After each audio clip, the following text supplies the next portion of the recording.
y'all doing out there? Y'all good? Do we have time to open it up? Do we have some fan questions? I think it's time to hit some fan questions. Yeah, what do you think? Should we do this? Anyone send in a tweet with a question? Did you guys send y'all questions in to us? Okay, I think we got some, right? Yeah, we gotta have some. Yeah, we gotta have some questions. All right, question number 1 from Nahil. Which player would each of you want to play with from a previous era before you were drafted? So which player from a previous era that we would want to play with? Wow. Man, you first, man. So you many, first, man. right? So There's many. so many, like. So many. You know, like one for me, being a point guard, like Magic Johnson. Oh, yeah, man. Was, I mean, I remember just how he inspired me as a kid. You know, I don't know if I'd want to play with him, but my hero, the one person I tried to emulate was Isaiah Thomas. You know, smaller guard that was just super competitive. And then you go back, you know, Oscar Robertson's, Kareem Abdul-Jabbar's, Wilt Chamberlain, Bill Russell, you go forever. So that's an amazing question. It's hard for me to pick one. Like I said, my hero was Isaiah Thomas. Magic Johnson was crazy inspirational. But if I had to have like maybe someone that complimented me, you know, that's a fascinating question that I'd love to think about. You know, because the game changes. Right. The eras change. Like I got to play with Dirk Nowitzki and Amari Stoudemire. Right. Like two great guys that we loved playing together, could complement each other, worked off each other. Like, let me think about that for a minute. Yeah, what about you? When you talk about inspiration, there was nobody more inspiring to me than Michael Jordan. I mean,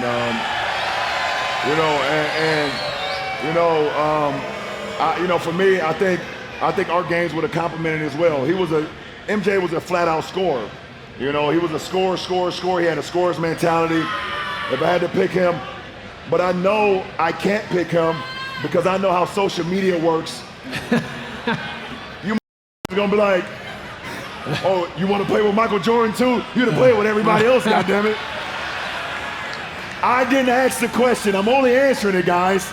I didn't ask the question. But MJ was an inspiration. Anthony Penny Hardaway was an inspiration to me. Grant Hill was an inspiration to me growing up. Like that point forward, Scottie Pippen, that point forward guys, like Penny, like Grant Hill, like Scottie, those guys kind of inspired me because I kind of wanted to be that point forward. So those are some guys. I can see the headline already. LeBron wants to play with Michael Jordan. Like I said already, that's weird. Don't be weird. I like it. I mean, all the guys he named, I think I did play against, so it doesn't really count for me. But I was gonna say, I think of Kobe, but I actually played with Kobe in the Olympics, so you know, rest his soul. Great Kobe. Amazing. Next question. Yeah, our great director, Jason Gallagher, is giving us questions. What do you got, Jason? Okay, this one's from Mac Boy. Question for Steve. What advice would you give to LeBron as he nears the back half of his career? Well, that's a great question. I don't, you know, unsolicited advice, but the biggest thing that I would say is that I understand a lot of where LeBron is right now, and having done this podcast with him, he's actually approaching it in an unbelievable manner. So my advice would be continue. And what is that? What is he continuing? We talked about in episode 1. It's about the process for him. It's about adhering to a standard of trying to get the most out of his game, his body, his mind every single day. Like that's what this is all about. I want to hear you say this, but talk about it, but that's a way of life, right? Like how does that feel every day to still be so deep in your process at 40 years old and dominating? I mean, the process is the only thing that matters to me. You know, I think when you fall in love with the process of what you want to do, and that's with anything. That's not just basketball. That's whatever you guys are aspiring to do, you have to fall in love with the process.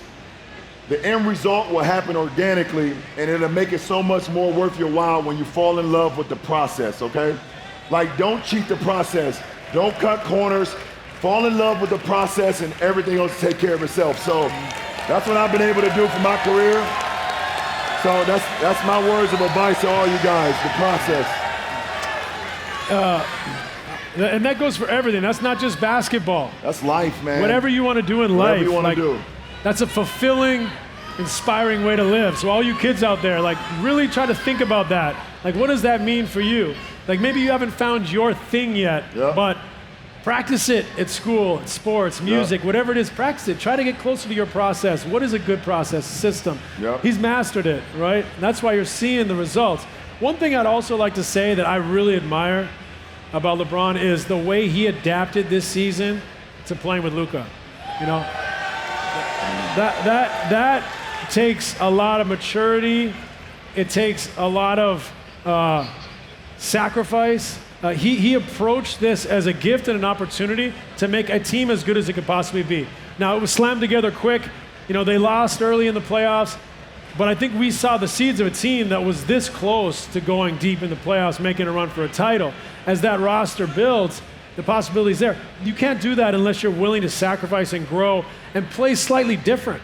Play in a way that complements your teammates. So my advice would be those two things. Continue to find that sacrifice. It's not like his numbers dipped. He just did it in different ways. Right. But that's hard for players who have played 15, 18, 20, 22? 22. 22 years in the league. So, you know. Jay, we got one more. One more. Last question, Jay. Yeah, one more. Rock asked the question. We went from the Big Three era to the era of depth. What do you believe could be the next iteration of roster development that define team success in the future? That's an easy answer for me. You find a guy like Wemby. If you can find a guy, oh my goodness, Wemby, I was just standing next to him while we were shooting the shop. This guy, I feel like he's grown another 2 or 3 inches for sure in the offseason. But I mean, the game is going to continue to evolve. You know, like you said, the Big Three era had its moment. The Big Three era has always had its moment. You know, way before myself, D-Wade, and Bosh came together.